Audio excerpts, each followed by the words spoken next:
I've often said that you need to experience Magnepan at one point in your audio journey. Now, if you love soundstage, that wall of sound presentation, and you are on a student budget, you cannot go wrong with the Magnepan LRS or 0.7i. Now, as good as those speakers are, one of its weaknesses is the bass. Not that it has none, but it can benefit from adding a subwoofer. Now, if you look at Magnepan speakers, you'll notice immediately that these are not your typical speakers with 1-inch tweeter and a 6-inch woofers. And perhaps for this reason, integrating a subwoofer with it is interesting. Over the years, I've auditioned different subwoofers with Magnepan.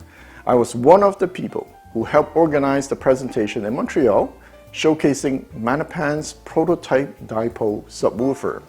Today, I will talk about another Dipole subwoofer, but from VPE, a USA company. Now, they have optimized their subwoofer for the LRS and 0.7i specifically, and what makes this subwoofer different, as I mentioned, it is Dipole. Now, this is my first experience with a Dipole subwoofer at my home. I own a pair of 0.7i, so I was excited to see what this subwoofer can do. So, my audio buddies, we will talk about the Model 1 and 2 subwoofers from VPE today.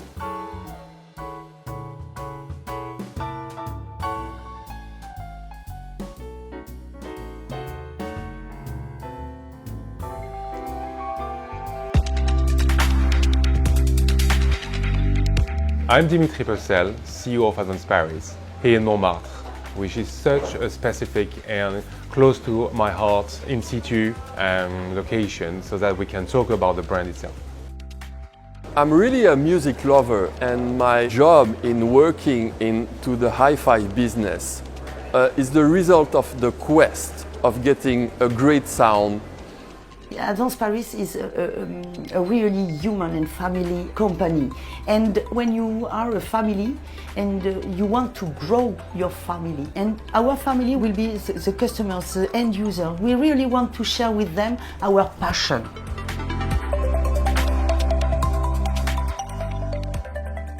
So Ronald from VPE sent me a pair of Model 1 and just one Model 2 subwoofer. Here, let me show you what they look like. No, I did not use all three of them at the same time. I can see the front and the back of the woofer, so maybe that's why they call it Dipole. There are no ports, unlike traditional subwoofer. According to the website, both Model 1 and 2 have a supercardioid, I hope that's how you pronounce it, polar response, and no cabinet resonance or energy store.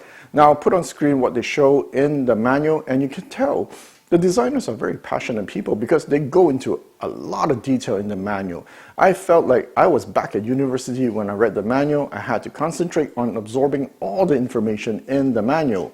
Now, Model 1 is for the smaller Magnepan, while the bigger Model 2 is for the bigger Magnepan.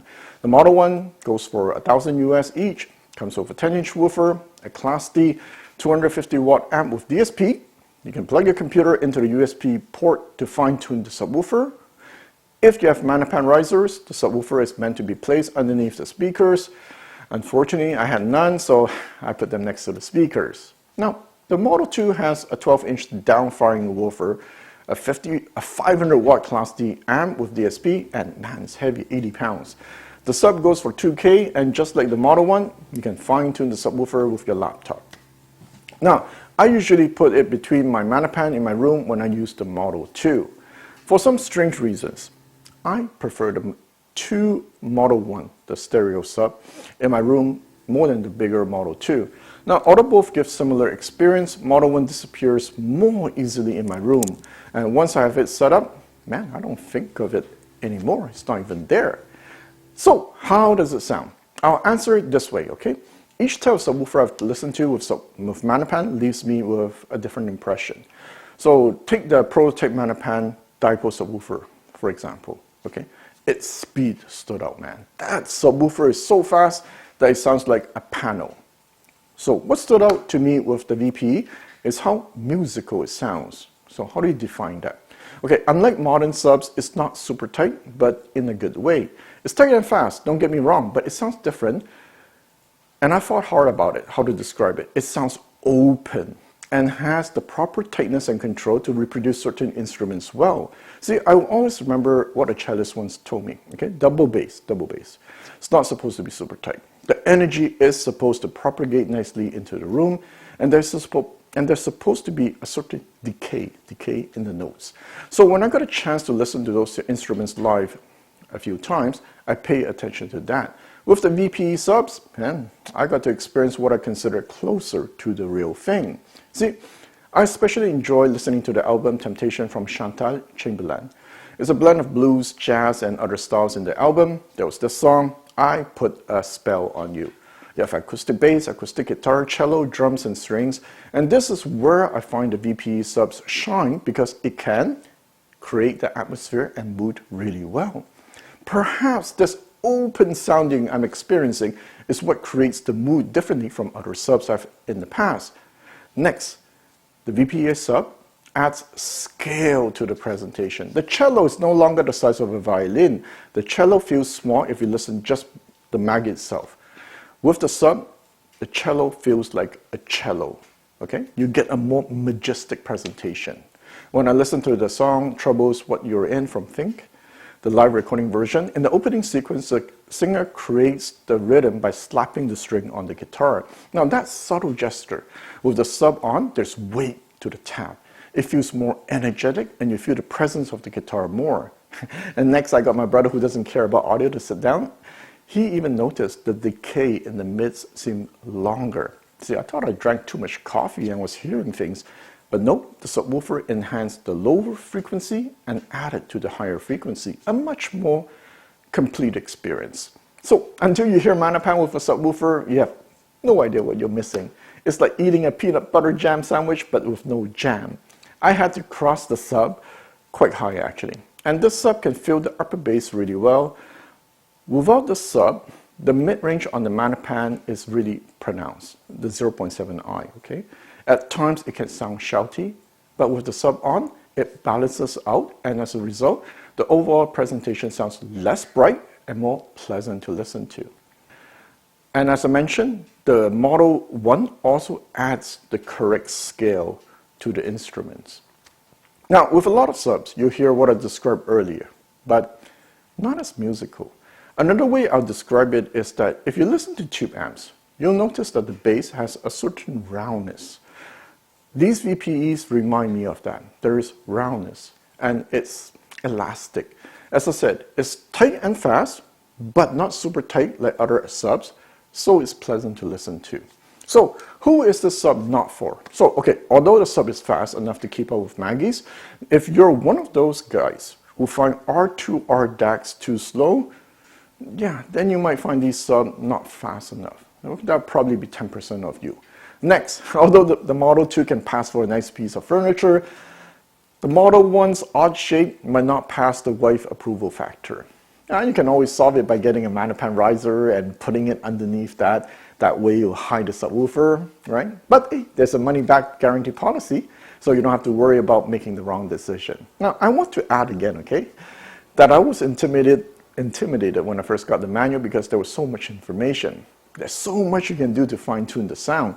Fortunately, once I understood how to set up the Model 2, because I started with that first, yeah, it took me a few minutes to set up Model 1. Now, who is this sub for? Obviously, Magnepan quad owners, or if you have full-range Open-Baffle speakers. Now, these subs, it works really well with them. See, I have some speakers from Lee-Sung, and although I appreciate this kind of speaker, especially for the mid-range, my biggest issue with full-range driver speaker is the lack of bass, especially upper bass. Yes, they have the magic, but with the sub in the mix, it sounds so much fuller, richer, and complete. Perhaps because these subwoofers are dipole open, they blend really well with this Lee-Sung speaker. Now, I cannot stress how big of a difference it is when you add a sub. Huge. It's like adding mayonnaise to a club sandwich. Interestingly, I prefer the dual sub with the Maggie, but with the full-range driver speaker, I prefer the single big sub Model 2. Now, I'm sure you all know the song Ratchet, right? It's just boom, boom, boom bass. No full-range driver speaker in the world can play that song, but with the Model 2 subwoofer in the mix, yes, you can. This was the moment that shocked me, as Model 2 is actually quite fast and tight. See, during most of my listening session, I was using regular music, and I never thought the Model 2 was tight. maybe the sense of openness has given me the illusion that it is not a super tight sounding subwoofer, right? Just the right amount, but not super tight. But with the song Ratchet, man, it was tight, clean, and fast. All right, so let's wrap up the video. Now, I'm so blessed to have the chance to try so many kind of gear. This allowed me to see different available solutions out there. Dipole subwoofer, my first experience with them was with the Magnepan prototype, and it surprised me. VPE has their way of implementing the dipole subwoofer concept, and I would say, yeah, it's really good. It should be something on your radar if you're shopping for a subwoofer, especially if you're a Magnepan owner. And in closing, I have to say, I got to try a lot of different gear, but I don't always have a lot of support, more like the owner really reaching out, really wanting to make sure that everything is okay. Guess what? Man, they're so passionate. They wanted to make sure everything is good. And that's why I guess I wasn't surprised to see they have a 24/7 support line. Man, they must give good customer service. All right, with that, I'll see you next time.